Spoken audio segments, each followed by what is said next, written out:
a city is buried. Today on the island of Greenland, as part of man's continuing efforts to master the secrets of survival in the Arctic, the United States Army has established an unprecedented nuclear-powered Arctic Research Center. Located in a wilderness of ice and snow, Camp Century is 150 miles from Thule, its nearest base of supply. This is an ideal Arctic laboratory.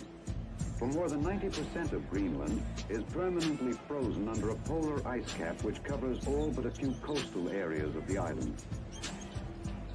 Camp Century is buried below the surface of this ice cap. Beneath it, the ice descends for 6,000 feet. In this remote setting, less than 800 miles from the North Pole, Camp Century is a symbol of man's unceasing struggle to conquer his environment, to increase his ability to live and fight if necessary under polar conditions.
It was several weeks later, at a point where the ice cap sloped down to a narrow strip of barren land along the coast, that our supplies began rolling in by truck or transferred to sleds. To make this transfer possible, we'd had to build a 3-mile road up onto the edge of the ice cap.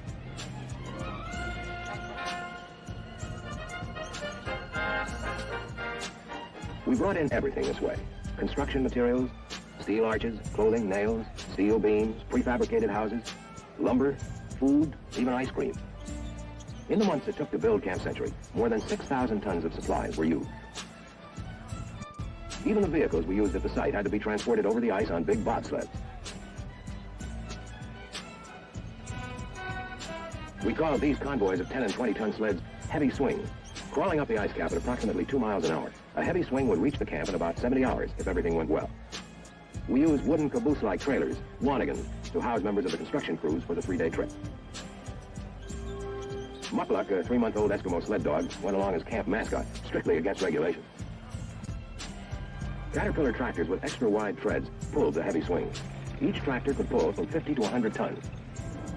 Finally, like a wagon train in the Old West, the first heavy swing got underway.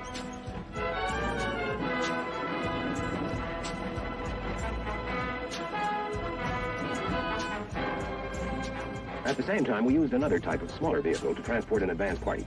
These polecats would average 10 miles an hour and make the trip in little more than half a day. A convoy of polecats, each section carrying 6 men, was called a light swing. We also used light aircraft. Throughout the operation, these flights brought in key personnel, special cargoes, and mail. We couldn't forget anything. This wasn't country in which to turn around and go back. A compass was useless this close to the pole. Instead, our convoys followed a series of trail markings. Traveling in a Wanigan was a long way from the early tractor trains of the 30s with sourdough biscuits and warmed-up beans. From the days spent loading the heavy swing, the men's faces were already deeply sunburned. During the trip, in shifts, half the men rode and half slept. Navy-type bunks were used for sleeping, if you could sleep in the 24-hour sunlight.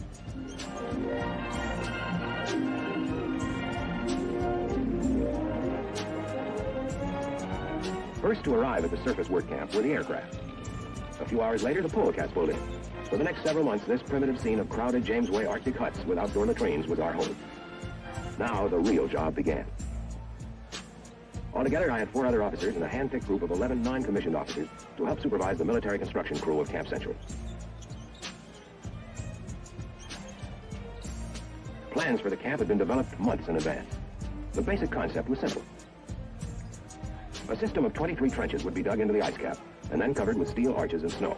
Branching off the main communication trench